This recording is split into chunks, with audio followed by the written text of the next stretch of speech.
Hello, and welcome back to Story Time with Eric Zimmer. My next classic is a dog story. Well, actually, more specifically, a timeless classic about a boy and his two dogs. Which in this case is the 1961 classic, Where the Red Fern Grows, by Wilson Rawls.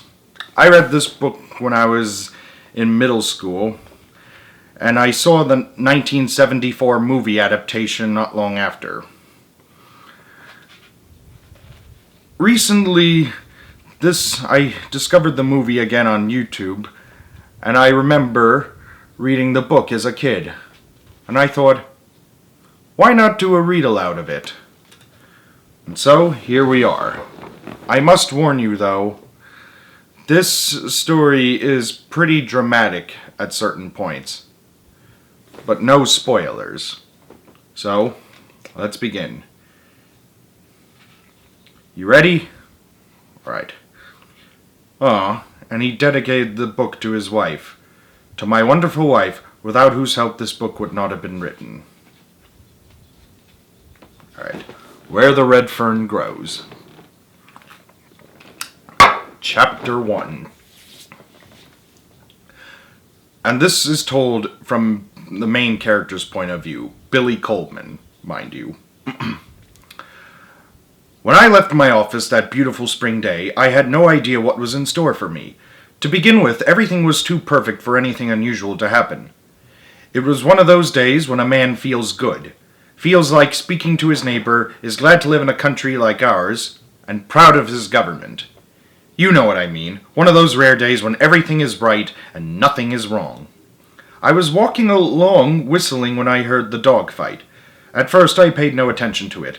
After all, it wasn't anything to get excited about, just another dog fight in a residential section. As the sound of the fight grew nearer, I could tell there were quite a few dogs mixed up in it.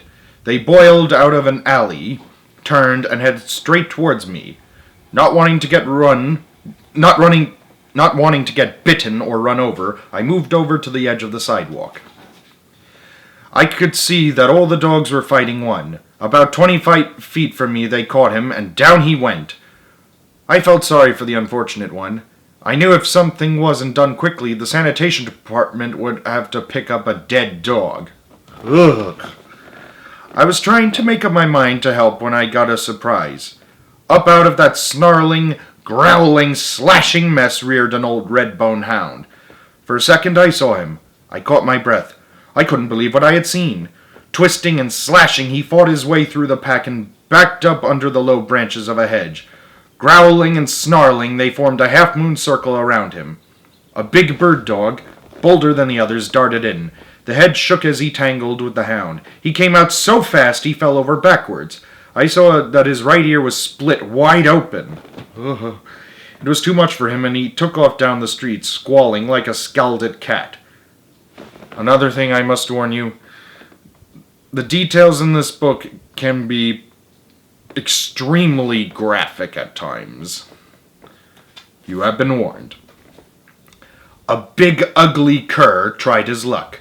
He didn't get off so easy. He came out with his left shoulder laid open to the bone. He sat down on his rear and let the world know that he had been hurt. By this time my fighting blood was boiling. It's hard for a man to stand and watch an old hound fight against such odds, especially if that man has memories in his heart like I had in mine. I had seen the time when an old hound like that had given his life so that I might live. Taking off my coat, I waded in. My yelling and scolding didn't have much effect, but the swinging coat did. The dog scattered and left. Down on my knees, I peered back under the hedge. This hound was still mad. He growled at me and showed his teeth. I knew it wasn't his nature to fight a man. In a soft voice, I started talking to him.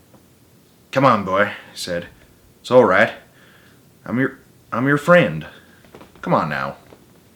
The fighting fire slowly left his eyes. He bowed his head and his long red tail started thumping the ground. I kept coaxing on his stomach, an inch at a time. He came to me and laid his head in my hand. I almost cried at what I saw. His coat was dirty and mud-caked. His skin was stretched drum-tight over his bony frame. The knotty joints of his hips and shoulders stood out a good 3 inches from his body. Whoa! I could tell he was starved. I couldn't figure it out. He didn't belong in town. He was far out of place with the boxers, poodles, bird dogs, and other breeds of town dogs. He belonged in the country. He was a hunting hound. I raised one of his paws. There I read the story. The pads were worn down slick as the rind on an apple. I knew he had come a long way, and no doubt had a long way to go. Around his neck was a crude collar. On closer inspection, I saw that it had been made from a piece of check-line leather.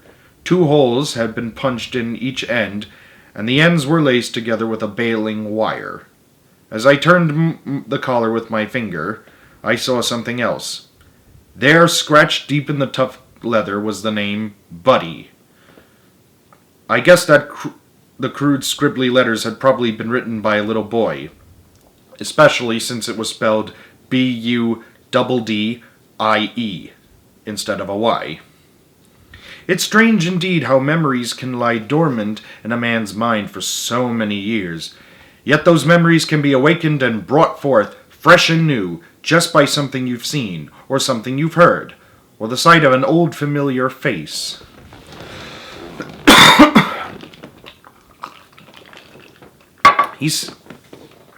What I saw in the warm gray eyes of the friendly old hound brought back wonderful memories. To show my gratitude, I took off his collar and said, "Come on, boy, let's go home and get something to eat." He seemed to understand that he had found a friend. He came willingly. I gave him a bath and rubbed all the soreness from his muscles. He drank quarts of warm milk and ate all the meat I had in the house. I hurried down to the store and brought more. He ate until he was satisfied. Well, he did say the dog looked starved.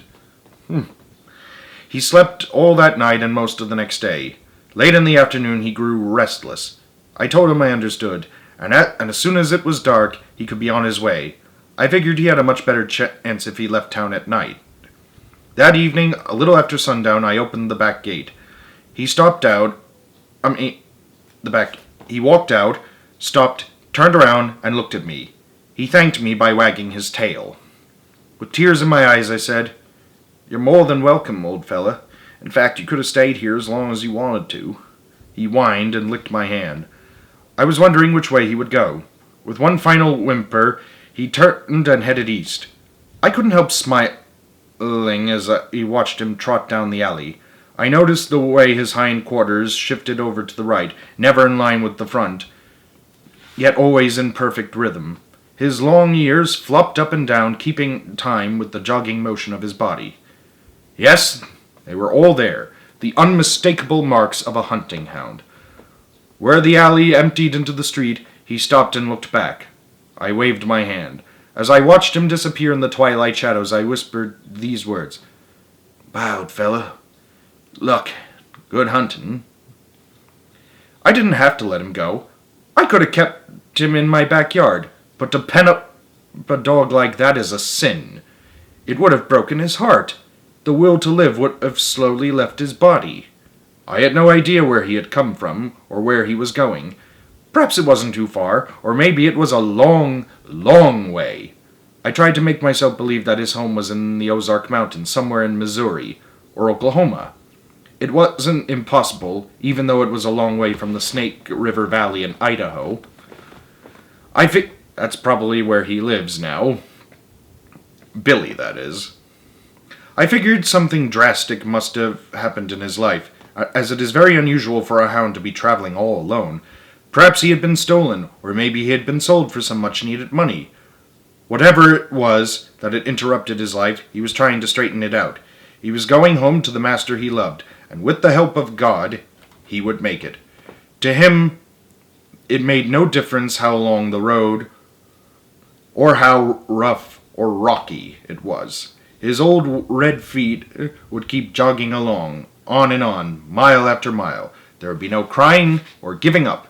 When his feet grew tired and weary, he would curl up in the weeds and rest. Water from a rain or a mountain stream would quench his thirst and cool his hot, dry throat.